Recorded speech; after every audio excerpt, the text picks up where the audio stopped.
What is up, people? Alex here from Ye Olde Entertainment, and today we're going to be talking about Game of Thrones and Dragon Age.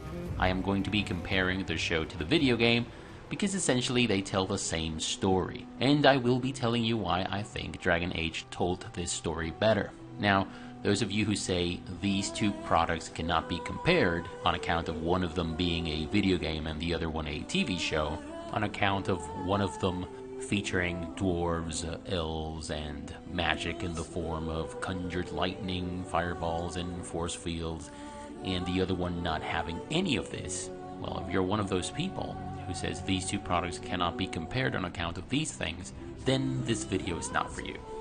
Now, those same people would probably say that James Cameron's Avatar and Disney's Pocahontas are nothing alike, because one of them takes place in a science fiction scenario, and the other one tells a story of a Native American girl who, well, you get the idea, right? So, if you're not one of the aforementioned crowd, bear with me while I pick all the crucial relevant details from these two products of entertainment and tell you why they are alike and how they are different and why Dragon Age did it better. Now, the game and the series may meander into vastly different subplots, they may have vastly different characters, but the big picture and what's truly relevant about the story and the moral of the story is exactly the same. So first we have a power struggle. I will show you this presentation that I have prepared. It's not the prettiest, but I think it'll do. In, let's say, Game of Thrones, this is a very big thing because everyone in the series seems to be all hell-bent on getting their asses on that uncomfy looking chair, and they'll do so by any means necessary. This is admittedly not as important in Dragon Age. It is present, there's a civil war going on, sure, but it mostly boils down to Colonel Logain and his daughter Queen Honora and their allies trying to seize power in Ferelden, while the former royalists seek to expose these people, expose their scheming, and sort of get them out of the way or bring them down so that the true threat can be addressed. It's still, however, a big thing that the main group in the story has to overcome. So, then, and this is, I think, the most important thing, there's the group of individuals who have been burdened with the task of saving everyone from the real threat. In Game of Thrones, this group of individuals is known as the Night's Watch, and this is a group of people who take an oath to protect the Seven Kingdoms with their lives against the coming darkness. My words will bear witness to my vow. Night gathers, and now my watch begins. It shall not end until my death. I shall take no wife, hold no lands, father no children. I shall wear no crowns and win no glory. I shall live and die at my post. I am the sword in the darkness. I am the watcher on the walls. I am the shield that guards the realm of men. That's pretty much the gist of it. Now, the Seven Kingdoms are, of course, too busy with their own petty disputes for the throne or whatnot, and they stand ignorantly and gravely unaware of the magnitude of what's coming. Brace yourselves and all that, you know? These people are, for the most part, I mean, the Night's Watch is, for the most part, not exactly cherished and admired throughout Westeros. They're basically either bastards or heirs whose noble fathers want to have nothing to do with, criminals, etc. They were given a choice, no doubt. Castration or the wall. Most choose the knife. So these people are mostly sent to their glorious, veiled, oblivious demise. In Dragon Age, there's also a group of people burdened with this task. This group of people is known as the Grey Wardens. And guess what? They are a group of people who take an oath to protect the unsuspecting idiots in Ferelden with their lives against the coming darkness. We speak only a few words prior to the joining, but these words have been said since the first. Alistair, if you would. Join us, brothers and sisters. Join us in the shadows where we stand vigilant. Join us as we carry the duty that cannot be forsworn. And should you perish, know that your sacrifice will not be forgotten, and that one day we shall join you. Now these idiots and Ferelden, of course, much like the different factions in Game of Thrones, are too busy with their own petty disputes for the crown and whatnot, and they stand ignorantly and gravely unaware of the magnitude of what's coming. The Grey Wardens, although they are a little bit better regarded in Dragon Age than the Night's Watch is in Game of Thrones, they aren't exactly cherished and admired throughout Thedas. Hardly surprising. The Grey Wardens have ever been a haven for criminals and Maleficar. They are bastards, they are heirs whom their noble fathers want nothing to do with, criminals, etc. And a pickpocket, thank you very much. So, again, they are mostly sent to their glorious field, oblivious demise. I don't know if you've noticed this, but basically in these two last bits that I was talking about, I just changed Westeros for Ferelden. The rest is exactly the same. This group of individuals, after a series of circumstances, end up being led by a bastard. So can we do this? Go to Redcliffe and these other places and build an army? It's always been the Grey Warden's duty to stand against the Blight. And right now, we're the Grey Wardens. And this bastard turns out to be the rightful heir to the throne. I bent the knee. I'm not king in the north anymore. I'm not talking about the king in the north, I'm talking about the king of the bloody Seven Kingdoms.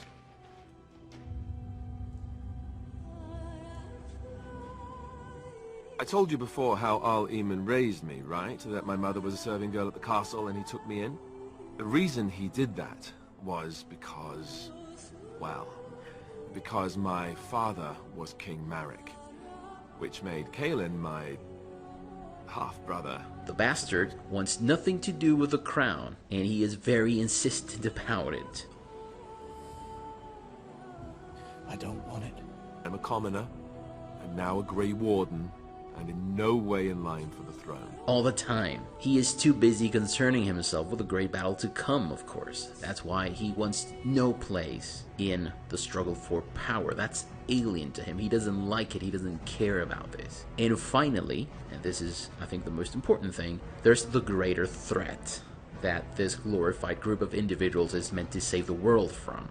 These are basically monsters that are led by a badass uber monster. In Game of Thrones, these are known as the White Walkers, and they are led by the Night King. In Dragon Age, these monsters are known as the Darkspawn, and they are led by the Archdemon. There are, of course, many other similarities that are relevant, maybe not as relevant, but still relevant. For example, the Queen has a father, and this father is the one who's actually pulling the strings of this whole deal. He's the guy who leads her armies. This guy wins, or rather earns, some of his victories at the battlefield, and some of them with the pen, like Tywin Lannister himself says. This guy conspires with his enemy's closest ally to have him betrayed and slain. This happens in both products. Both of these guys, by the way, I mean, the Queen's father, they're known by their initials TL, Tywin Lannister or Tyrion Logain. There's also a witch who knows more than she's letting on, and through some obscure magic brings back the bastard from death or certain death.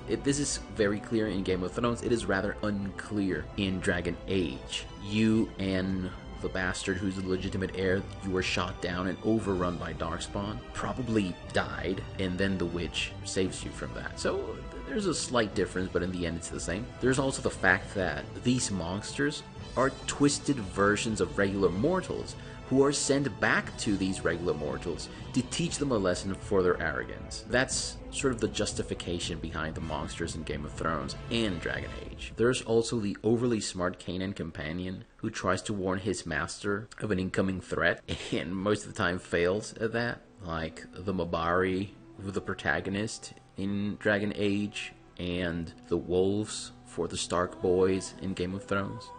There's also stuff like the Silent Sisters. This is a thing in both Game of Thrones and Dragon Age. They're called exactly the same, and they cut their tongues off to show devotion for some higher cause. This is a common thing in both. And there's also a smart-mouthed dwarf who's too fond of drinking. That's what I do. I drink, and I know things. I may not know clean from a beggar's ass when it comes to most things, but I don't mess around with my ale.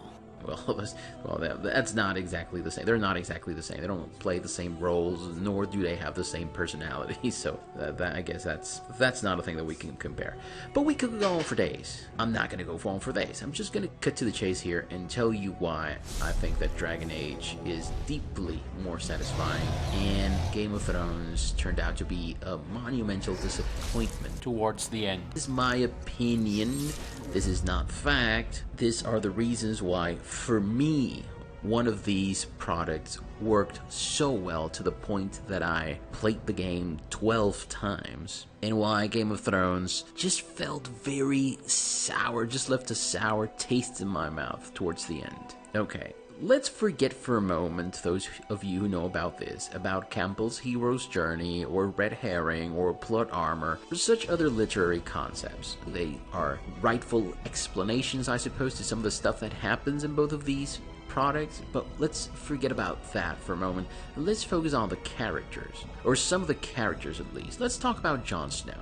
So Jon Snow is a bastard who right off the bat is removed from anything remotely related to the struggle for power in the Seven Kingdoms. Instead, he's immediately conscripted into the Night's Watch. And throughout the many seasons of the show, Jon has a few run-ins with the Night King. There is this one moment in which he goes to this village and he ends up staring at the Night King in the eye, and the Night King stares back, and he even has a brief skirmish with one of Night King lieutenants or something. So we could say that he stared into the eyes of the true threat of this whole business. So he knows what the stakes are. And although maybe he has not lost people to the White Walkers themselves, not that he knows of, he has certainly lost people in this whole conflict against the White Walkers. Hell, he even had to be brought back to life because of this greater purpose that has to do with facing the greater threat. So, although he's pretty useless throughout the series, so eventually Jon Snow manages to rally everyone under his own banner. People from all over Westeros join together and stand in the face of evil. And you know what? At the very climax of the series, at the apex of glorious battle, this man does nothing. He doesn't do anything. Nothing. Zero. Nada. Absolutely nothing. So this character, Arya Stark, is the one who ultimately deals the final blow to the Night King. Arya Stark. Now, Arya Stark, as much as I love the character, is someone who had no bones to pick whatsoever with the White Walkers or the Night King. What are they like? Bad. Really bad. She didn't know about these things the night before the battle. She was asking this and that before the final battle. And she hadn't even seen the fuckers until that day. So Arya Stark, not the poor bastard who had been telling everyone about how these fuckers are gonna fuck everything up. Your Grace, everyone you know will die before winter's over if we don't defeat the enemy to the north. This is serious. I wouldn't be here if it weren't. I don't think it's serious at all. I think it's another bad joke. And now he has been doing that for years. Not the guy who had to face Stannis because of this, who had to face his own companions for letting in the wildlings. Not the guy who got himself in so much trouble, who had to take all the hard decisions, and even died because of this. No, not that fucker. That was not who dealt the final blow against the Night King. It was Arya. Why Arya? As this article from Business Insider says, this all brings us to Arya and the Night King. Benioff and Weiss were cornered into finding solutions for character arcs once the show overtook Martin's books. A scenario nobody wanted to happen, nor ever thought would until it did. Fans searching for answers among the shattered pile of glass that was once the White Walkers are only finding misery. Benioff and Weiss looked at the pieces they had on the board and made their choice to, quote-unquote, avoid the expected. Fans had expectations rooted in decades of theory, crafting, and analysis of Martin's work, and feel as if all those layers of true foreshadowing were tossed out the window in favor of a retconning and new meaning into Arya's story. And guys, I happen to totally agree with this article.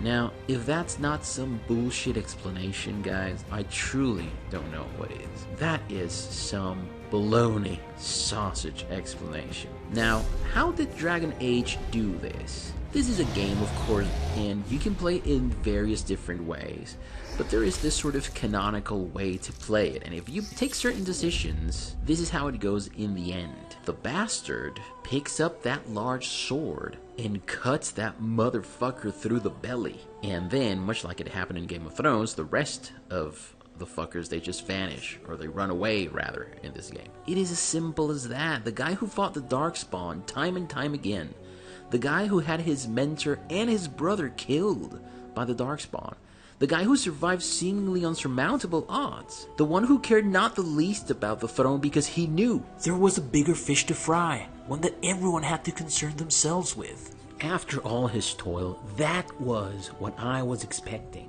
That was the guy who took the final blow. Yes, that's what I wanted. So it was predictable. So who gives a fuck if it was predictable? At some point, most movies and stories are predictable. When everything is said and done, it's just a matter of how things go down rather than what goes down. It is basically fulfilling the promise of a logical conclusion, I think. I think Game of Thrones had already taken us on a wild enough ride of shifting alliances and plot twists up until that point, and it was the point to say, okay guys, thank you for coming along for the ride, and now we're going to give you the satisfying conclusion. That would have fulfilled the promise. That would have given the character its rightful conclusion. And that is way more important than having someone unexpected kill the Night King for unexpectedness' sake. No, don't give me that. That's a poor reason. That's not how you decide who deals the final blow. That's not it, guys. Now, let's talk about the final stretch of the story. So in Game of Thrones, the good guys, let's refer to Jon Snow, Daenerys, and everyone else who's not Cersei, basically, as the good guys. The good guys defeat the monsters, and it's not over yet. These monsters, although they were introduced as some pretty frightening motherfuckers, who are gonna turn everyone else into zombies. That's the worst fate that you can imagine. Well, once those guys are defeated in a battle that was pretty badass and epic, because you have to give the devil its due, this was awesome, awesomely shot. But no, when these guys are dead, no, it's not over yet. Wait, there's more. So, well, I don't know about you guys, but I have some serious issues with this. It is hinted throughout the series that the greatest threat is that of these mysterious, unknown, badass monsters that will cover the world like a plague of locusts. And that makes perfect sense. Why? Because monsters are the perfect ultimate true villains for a story like the one that is told in Game of Thrones and Dragon Age. Why? Let me tell you why.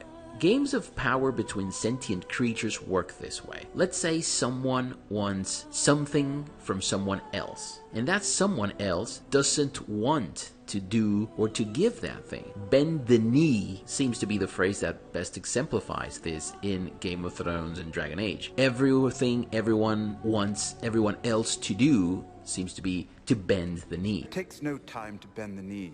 Pledge your sword to her cause. But if the answer to the command, bend the knee, is no, I won't bend the knee, the Banon will not bow to you simply because you demand it. Oh, then we have a power struggle.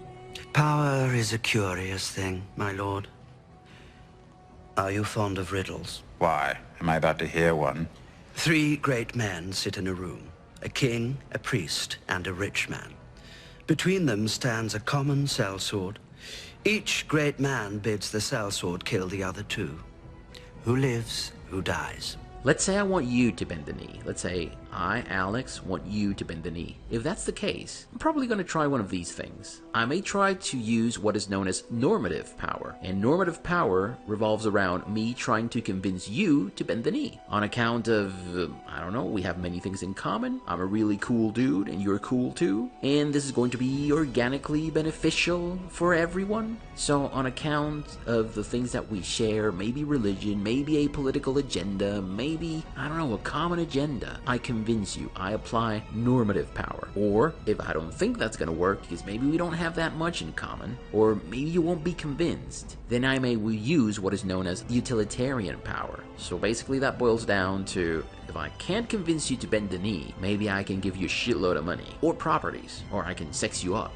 if you know what I mean. But if that fails, then I have plan Z. I may turn to coercive power, which means that if you don't bend the knee, I'll execute you. Or at least there's the threat that I will execute you. Okay, fine. These are things that happen when there's sentient individuals. This is a sentient power play, whether it's between the Lannisters and the Starks, the Idukins and the Helmi, whichever faction you want to choose in either Game of Thrones or Dragon Age. And that's why monsters are cool, because they cannot be negotiated with, they cannot be convinced, they cannot be bought, they cannot be threatened. They have to be killed. It's them or us.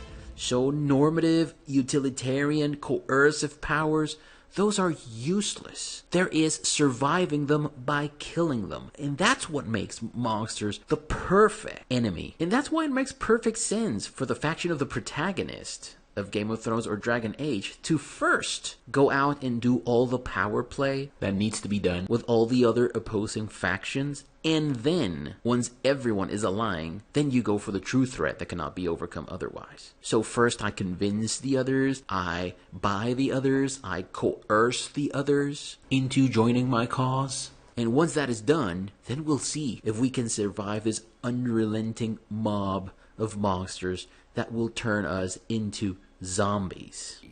You would give me a chance for the throne after all this? I said if I fall, Honora, if I fall, the throne falls to you.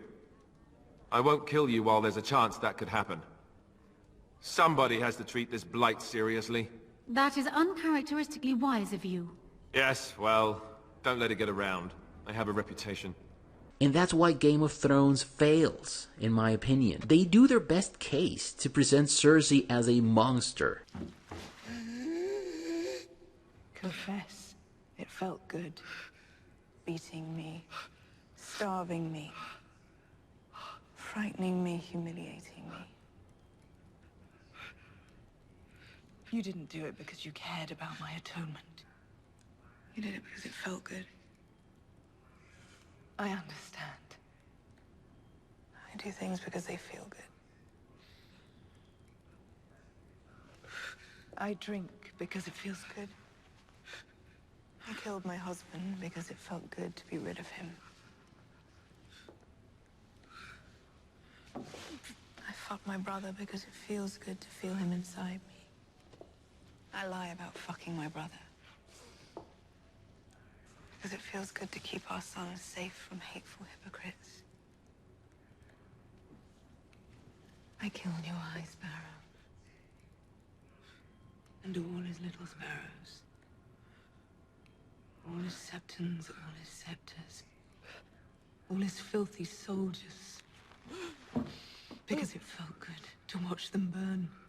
Who's not going to yield. They do their best case to present Daenerys as someone who's descending into madness and becoming a mad queen like everyone else in her family. But that case is not strong enough because the stakes will never be as high as defeat the monsters, because the monsters will bring the monstery end of the world in which everyone will be turned into zombies. That's much worse. Under a tyranny, there is still joy to be had. You can still find a reason to live. You can still negotiate. Tyrannies can come to an end. Tyrants can be overthrown. Changes will occur. And that's especially pointed out by Varys, I think, several times during the show. But if everyone is turned into a mindless zombie... Ninth day she grins and devours her kin. Now she does feast, as she's become the beast. It's what I've seen, what I will become. There's not a prospect that's more grim than that. There isn't, guys. And that's why it doesn't work. Let's talk about how Dragon Age did this. So, the game at some moment reaches an arguably spectacular summit, I think. There's this plot point that takes place at an event called the Lance Meet. In this Lance Meet, again, if you play the game in a certain way, and if you follow the canonical path, so to speak, then the good guys expose Tyrn Logain, which is the Tywin Lannister of Dragon Age, and Queen Honora, who is the Cersei of Dragon Age. And they convince the nobility, which is every other faction, that the Queen and her father must be brought down before the true enemy is faced. Ferelden is in your hands. I will. I owe that to Duncan.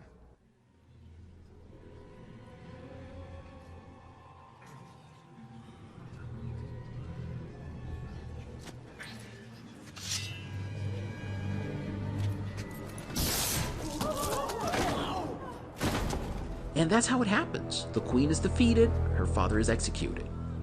And this is done in a very dramatic fashion. That episode of The Landsmaid is absolutely cool. Everything that you have worked for to survive the plotting and scheming of Turn Logain and Honora, who are, again, Tywin Lannister and Cersei, their Dragon Age versions, it finally pays off. So once Honora and Turn Logain are defeated, the bastard, who had never wanted the throne, comes to the realization that that is the only way in which the greatest threat can be defeated. Put her in the tower for now.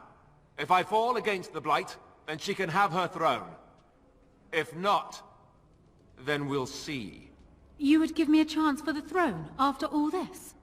I said if I fall, Honora. If I fall, the throne falls to you. I won't kill you while there's a chance that could happen. Somebody has to treat this Blight seriously. Everyone, get ready to march! It's going to take all of Ferelden's strength to survive this Blight. But we will face it, and we'll defeat it! And that's how Ferelden unites under his banner to take the fight to the greater threat, which in this case is the Darkspawn. And that's how you do it, guys. We have gathered all the forces we can.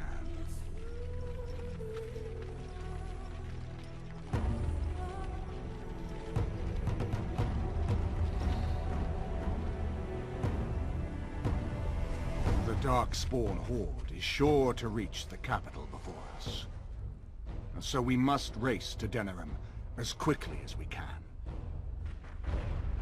The lives of many thousands hang in the balance. We must not forsake them. You have gathered an army to replace the one lost at Ostagar, Grey Warden.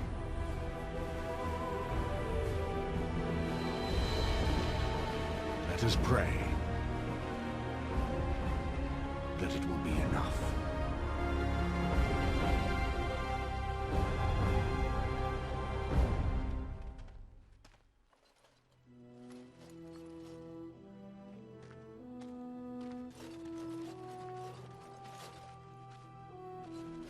Before us stands the might of the Darkspawn horde. Gaze upon them now, but fear them not. The woman you see beside me is an elf, raised to the ranks of the Grey Wardens. And never a more glorious Grey Warden has there been. She has survived despite the odds, and without her none of us would be here. Today, we save Denerim. Today, we avenge the death of my brother, King Kaelan. But most of all, today, we show the Grey Wardens that we remember and honor their sacrifice. For Ferelden, for the Grey Wardens! Dragon Age might have taken more than their fair bit of inspiration from George Martin's original work, but I truly think that Weiss and Benioff, in this last season, the last 2 seasons, they came off as extremely amateurish. And that final stretch, I think they could have learned a thing or two about how to write satisfying conclusions from Dragon Age, which is a game that has been around for 10 years by now. Well, I don't know if you agree with me or not. You probably don't. I don't know how many of you have watched the show and played the games, but I truly believe that the show and the game tell the same story, but Dragon Age tells it better. So that's it for me. I hope you enjoyed this video. If you did, give it a thumbs up. If you didn't, give it a thumbs down. Peace out, and enjoy the rest of your week.